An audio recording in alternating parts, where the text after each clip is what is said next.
Welcome to Pantheismus TV. Now we have a conversation with Gaius. Hello, Gaius. Hi. Hi. With Brandon Hello. and with Raphael. Hallo. Yeah.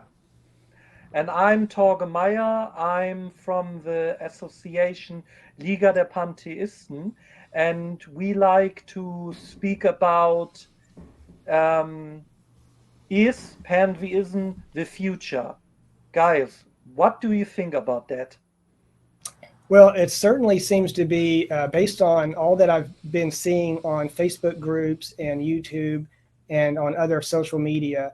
It definitely seems to be a major surge in pantheism. We already know, based on statistics, that more and more people are leaving theistic religions and moving more towards whether it be Eastern philosophy, like Buddhism, or just some kind of nature-centered philosophy. Pantheism seems to, welcome them all with wide arms, and even, it really helps to cater to their needs and their worries, and it's very comforting. Writings like Eckhart Tolle, I've read a lot of through there because my father was so interested in Eckhart Tolle, like in The Power of Now. Now, even though I don't agree with a lot of what Eckhart Tolle writes in that and believes, it's still a type of philosophy where you can see influence, like Eastern philosophy influence and pantheistic influence, or just maybe not that he was personally influenced by pantheism, but it has a pantheistic tone to it.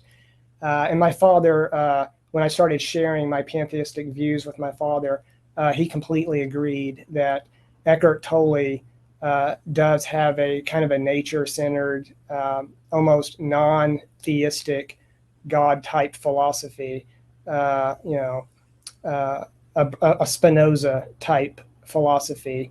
And one of the things that Eckhart Tolle was good at is making people feel comforted, and how to regulate their lives better, how to manage their lives better, how to manage their stress levels better, which it really helped my father with. So even if they don't understand the details, and in fact, a lot of people don't care to know the details. They're not interested in, knowing exactly how the universe works.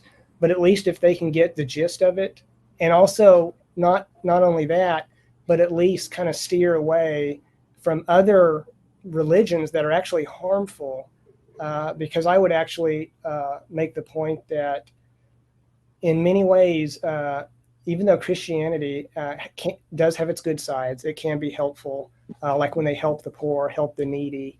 And I even believe in a form of prayer myself, praying to the universe.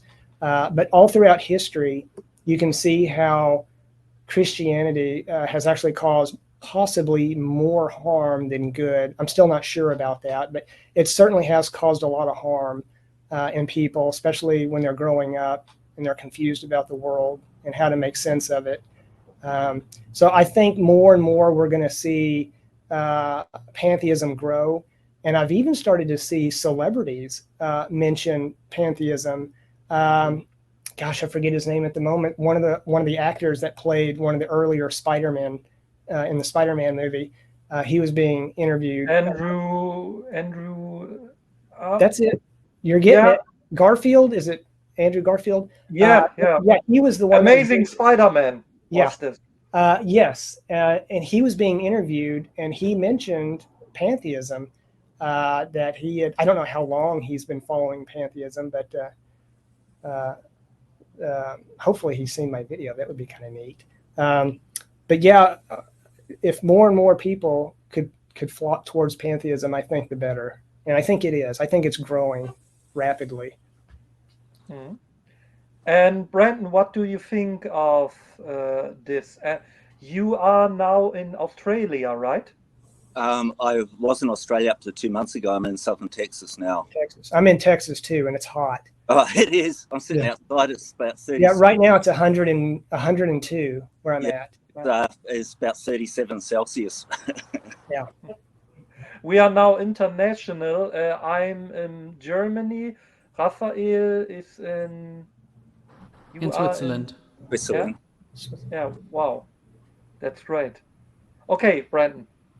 I think it is, and I think it's like Guy said, it's heading in that direction. But when I look around me, I don't see it heading enough.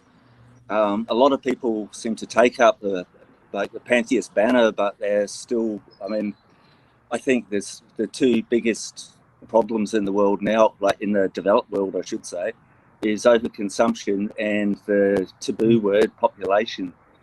And we're in the middle of the sixth extinction, or at the beginning of it, I don't know.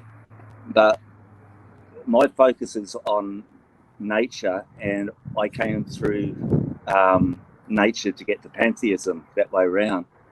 To me, it's all sacred. I look at everything and I see the energy of the universe. I know where I am in Rio Grande Valley, it's just birds and insects everywhere, and it's just a fantastic place to be.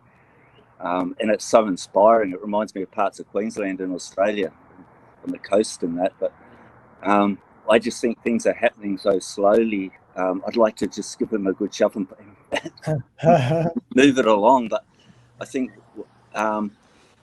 why we're stuck with this anthropocentric, I mean, the culture we have now is a hangover from centuries and centuries ago, and some people still cling to it. Yeah. We need a new paradigm, a new narrative, and I think pantheism can do that. And the good thing about pantheism, it covers a lot of, like an umbrella over a whole lot of different ways of looking at the world, but all is focused ultimately on the universe. And I always say, they say, well, that Earth is the only place with life on it that we know of. But this culture and its mindset, if it could go to another planet, it'll destroy it, because that cultural mindset is still there. That's why I'm not really a big fan of renewable energy, which isn't really renewable, because you've got to make wind turbines and solar panels with fossil fuels anyway. But that aside, all it's doing is extending the destruction. And I think consumerism, I think people want to have their cake and eat it too. They want to have the new boat in the driveway. They want the big TV, the flash pickup truck. They want all that. They don't care if it's run on batteries or anything like that. They don't care as long as they get it. And is it still that mentality, which is a sort of a human arrogance or narcissist way of looking at things. And I think we need to embrace all creatures, even mosquitoes. I get bitten every night when I go out to water plants here. I get bitten by them. I shoot them away because I don't like to kill them. But I mean, they have a place in the universe like every other creature. And I've had people say, well, snakes, I hate snakes, they should be all killed. But they all have a place in nature. And I think this culture needs to be, pantheism is just not a very big word. It's just really not known. And a lot of people out there in environment movement and things like that, even my wife, I got married 2 months ago, and she's a biology teacher, she was, and science teacher, and she had the same feelings, or has the same feelings as me, but she didn't know the word pantheist. And I think there's a lot of people in that same situation. I've probably said two lots of things there, but I think pantheism is a fantastic thing. It's why I kind of use it in Facebook and everything like that. And if I could, I've written a book about 5 years ago when I was in Melbourne called Voices from a Pantheist Heritage. So I put pantheist in that, subtitle Stories of a Sacred Universe. And it's short stories and poetry that I've written over the years. And every one of them is focused on nature and the sacredness of the universe. Gaius, you wrote a book too. Yes. The Forever All. Can you show us this book? And like I said before, I had to change the title to Pantheism, the Forever All, because search engines just did not attach to that, because there's no good keywords in that. But ever since I changed that title to Pantheism, putting that into at the very front too, at the very front of the title, that's when I really started getting cells. I mean, I did before, but then it started falling and disappearing from the page ranking.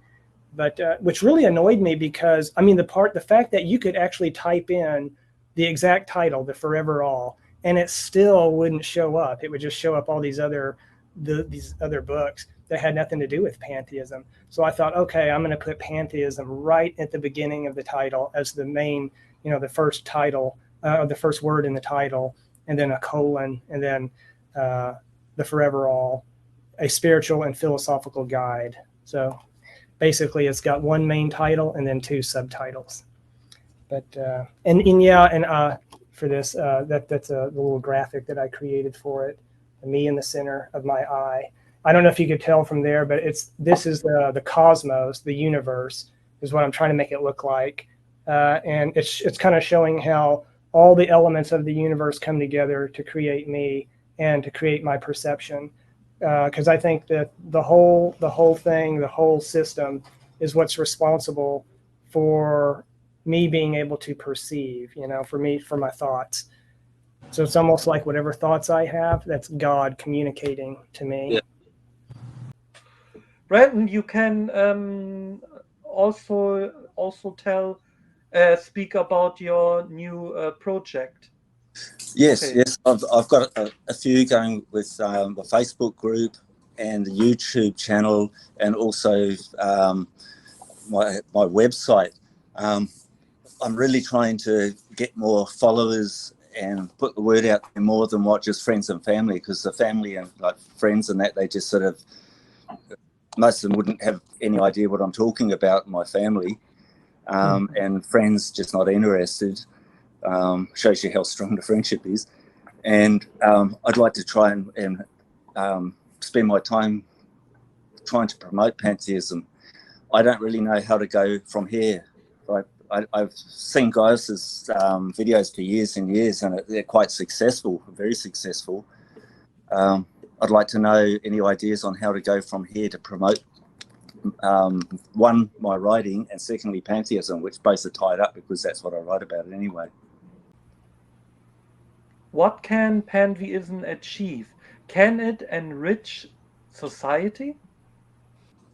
Well, I think so. Just because if you change the people's mindset or their impression of things, their interpretation of things, I think they'll start treating each other differently. I'll give you a quick example. In my personal pantheistic view, ultimately, I don't believe anything is anybody's fault. Ultimately, I don't care how heinous the act is. Ultimately, it's not their fault that they don't know better, that they're not equipped to do better. I mean, we need to all continue to strive to do our best always, as though it is our fault. But when people start to realize that in society, they will start to look at people, for example, who have committed crimes, and instead of trying to just punish them, I mean, there needs to be consequences, don't get me wrong. But instead of just trying to beat them down and put them in a holding cell somewhere away from society, try to figure out why did they think the way they, why did they do that? Just like the recent mass shooting that we had, they have him in custody now, the mass shooter. So hopefully they will spend some time trying to understand his mindset. Why did he, do that horrible thing? And then realize that ultimately, for some reason, whatever it is, he wasn't raised right, his genetics, whatever. Ultimately, it wasn't his fault that he didn't know that that's a crazy thing to do. So hopefully the right people can get involved in his life. Now, of course, he's always going to be kept in a prison, I'm sure. But I just would like to see more rehabilitation. But to get back to your question, yeah, if you change the initial perception people have of the universe, of each other, and consequences, and why it all is the way that it is, it's obviously going to change the way we interact with one another, the way we behave towards one another, and the way we think about one another and feel about one another. So And if you can remove unnecessary fear and unnecessary hate, and if we can also build more tolerance of one another and our differences, because we're always going to have some differences, but not everybody is tolerant of those differences. And of course, there are certain differences that are not to be tolerated, like mass shootings. Somebody who wants to go around shooting everybody, that can't be tolerated. But yeah, I think it's going to be helpful to society. Brandon, what do you think of that? I agree with what he said. I think that a lot of it needs to come from when children are really young. Like I believe it's like 7 years old or something, when they say that, give me a child till they're 7. I think for the rest of their lives, or words to that effect. And I think that it's really got to be taught from a school age. What they're teaching in schools, I can only go from where I lived. I don't know about the US because I've only been here for 2 months, but from what I understand is that really where the children have been indoctrinated with the current culture, which is a culture of alienation and hatred towards nature. And ultimately, they say if you're going to be cruel to an animal, you're going to be cruel to a human. And they find that a lot of people that end up on the wrong side of the law through violence, they have been cruel to animals when they were young. So I really think that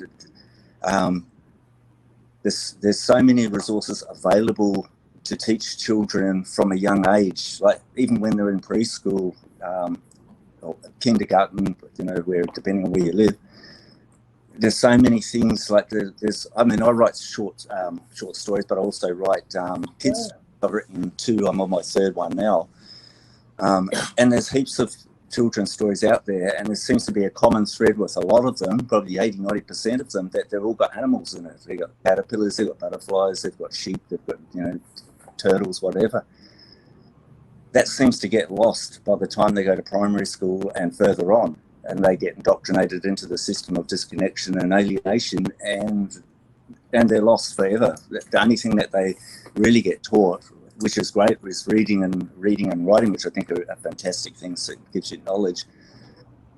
But there's no compassion taught. It doesn't, well, not when I went to school anyway. There doesn't seem to be any compassion. There doesn't seem to be anything about connection. I think maybe I can understand having science is a great thing to be taught, because I love science when I was at school. Mathematics, with guys on that, I'm no good at it, hopeless. I think English and that, but I think there just should be a whole nother aspect of schooling, right from as soon as you send them into the system, that should be nature focused, really nature focused, and that teaches compassion. I don't know. I agree with what Guy says, is that with the mass shooting and that those people that do that, there's a real, it's not excusing it, but there's a real disconnection in their lives from way back. And as Guy said, where they were brought up badly, or something happened to them, there's low self-esteem. A lot of those guys, and they are all guys, they seem to be, a lot of them, the school bullies them, and they're outsiders, they're loners. I was a loner at school. I still am to quite an extent, but I'm not. I've never got. I pick up ants and things in the kitchen. I've never heard anything, but there is that mentality that will strike a chord with them, especially if guns are around. That they can grab a gun. It's so easy to get a gun, and they can feel like a macho man, Yeah. And that's a failing of this culture. There's in Australia, which is everything's provided. You get free healthcare, free schooling, free everything. It's never known war on its soil. It's not to any big degree, and they've got a huge problem, which is never spoken of teenage suicide. And it's terrible. I don't know what it's like here, but I imagine it's the same culture. I think it's probably global, the suicide pandemic, and nobody talks about it. You really got to search to find out about teenage suicide. And that's a tragedy. And this culture is what breeds that kind of mentality, because it's so disconnected from everything around them. Yeah, you know, hearing what you're saying, it also reminded me of an interest that I've had for many years, which is to create a network of communities all over the world, not just in my country, but where, and I was going to call it the United Citizens of the Universe or something like that. And it was meant to, there's instead of the 10 commandments, I call them the cosmic commandments, and I think there's like 12. But of course, I wanted to keep it very simple, because one of the things that I find wrong with religion in general is that it's way too detailed in trying to get each person to believe in a huge complex, detailed way of life. Like you can't eat this and just all kinds of crazy stuff. But the 10 principles that, or 12, I think I had, there are things that we all kind of naturally would already agree with, like thou shalt not kill, thou shalt not steal. One of them is, that's not in the 10 commandments, is thou shalt not pollute, which is very important. Don't pollute the waters, the skies, or the earth. Yep. So if we can get people to just simply agree with those very fundamental principles, which is meant to just serve as a foundation, just to bring people together. And what they do is they live in a more cooperative way than we do right now. Because right now we live in too much of a competitive, it's too, capitalistic and competition. And yep. And so if we could be a little more cooperative, because I know that sometimes competition is good, I get it.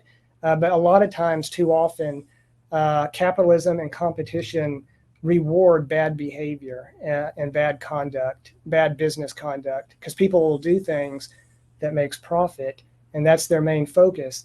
And that's why parents right now are too busy to raise their children correctly, or a lot of families, not all of them. But most people are right now just too stressed and too overworked, and not enough time in the day to spend with their children and to properly raise them with certain principles. So if we could, just like healthcare in the United States, that'll make someone go bankrupt. If something went wrong with them and they had to go to the hospital, they can just lose all their savings just like that. So if we can make adjustments to the system, this is what inspired me to want to create like a network of communities where it's a more communal living system. And I'm not talking about like some hippie compound. I'm talking about something more sophisticated than that. Something where people, we all have jobs, we all have work, but it's just a lot more cooperative and interactive and sharing of, giving aid in certain ways. And I would even like to see where we create our own schools, because right now the public schools are a horrible influence on any child walking into that school, not putting aside the dangers of mass shootings. But I'm just talking about it's become so toxic in terms of that environment. So if you could create a much better environment, not just for children, but for also adults, to where we always feel like a sense of family and a sense of care and interpersonal communication.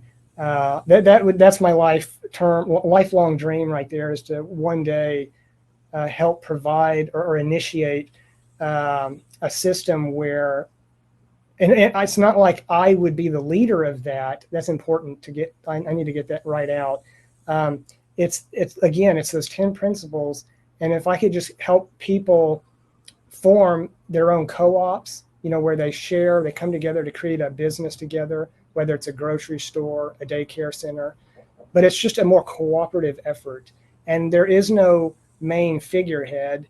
It's a collective collaboration of different leaders of groups that come together and sort of create that network that you could find in any country, hopefully in any state, and it'll sort of mirror those pantheistic principles, or some of the pantheistic principles that a lot of pantheists follow. For example, be good to nature, don't pollute, be good to one another, don't cheat one another, kind of a thing.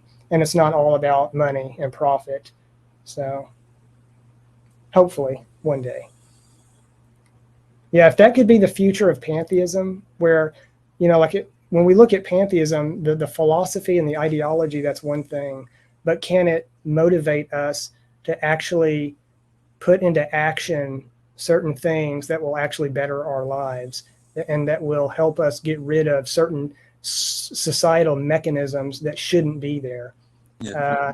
I actually believe pantheism can help be the guiding light towards that. So that's my dream, of course, if that could ever happen. Brandon, what do you think of this? What Gaius say?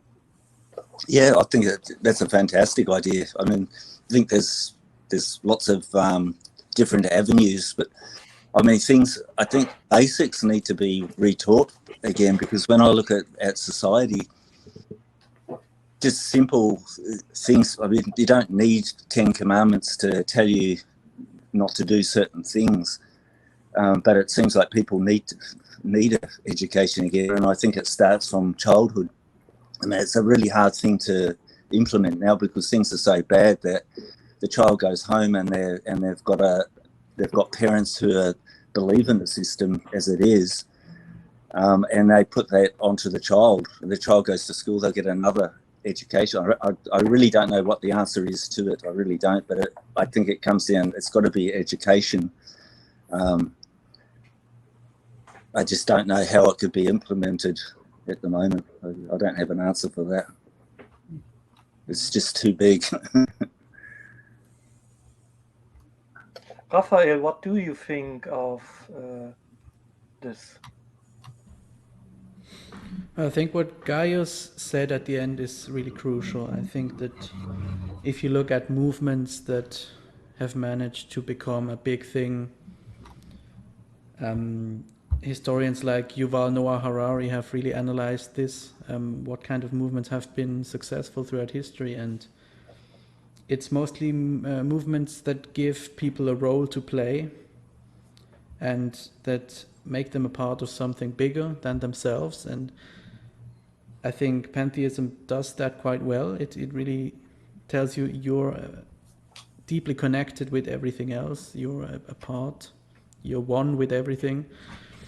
And if pantheism manages to become an actionable philosophy, something that really motivates people to go out and make the world better and themselves better, and becomes this sort of guiding light for a better future, I think that's really going to be crucial if pantheism wants to take the next step, so to speak. Yeah, don't y'all feel? Maybe it's just me, but don't y'all feel? I mean, even though we live in society the way we do, we still kind of feel cut off, like you're on your own, and it's not a good feeling. And even if you have a good job, the way things are, you could lose that job. That security, and I would think that this creating a network of these communities would create a necessary security. Like a lot of these mass shooters, you notice they're like young men in their 20s, sometimes in their teen years, and they are just lost probably. I mean, that's the impression I get, because every time they describe them, people describe them as odd loners. Now, I'm a loner myself. Because I was a very introverted person, but a lot of their friends will often say things like they had a bad vibe of that person. That person was obviously misguided. But had he, how some politicians will say it takes a village to raise a child. I'm a strong believer in that. It does take a village. It takes, the teachers, the barber down the street, everyone working as a community, working together. And if you look further back in history, like Quakers, Mennonites, Amish, Indians, or indigenous people in America, because I don't think they're offended by the term Indian, but indigenous people, they lived in a more communal way that I thought was very both spiritual and helpful to their development. Unfortunately, Whitey came along and ruined it all, but just destroyed what they were doing there, took their land, but they were very spiritual beings. And if one of the books that my father was reading, I think it was called, it was by a Native American called Sitting Bear. And the things that he described and the philosophy that indigenous people had in America, it was very, I'm telling you, it paralleled with pantheism a great deal. You know, they called it Mother Earth, you know, and they were very believed in using the natural resources wisely and responsibly. And they had very good connection with family. So they had a very healthy social network going on. So if we just need to try to recreate some sense of that in our lives, because right now humans, at least in America, I think it's better in Switzerland, for example, I would like to think, because, for example, you have more socialized programs in Switzerland and in Canada and in other places where the healthcare system, for example, is such a more communal thing and a socialized thing where people contribute as a community to that operation. Whereas in America, they have such this. In America, unfortunately, they really, a lot of Americans respect this every man for himself type ideology, which I do not agree with. I agree that we need to sometimes exercise independence, but I prefer interdependence, you know, where we have a level of independence, but we also need to realize we need to depend on each other to some degree, to some healthy degree. So yes, I'm all for people trying to stand out and do their own thing.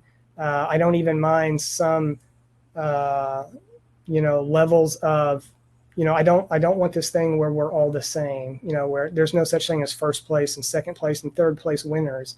So I'm not trying to say we all need to be equal, but at least where it's just a friendlier environment to where you're not completely allowed to just fall behind and defend yourself. And then if you can't, that's too bad. So I don't agree with that societal setup. I would like to see society just be more communal.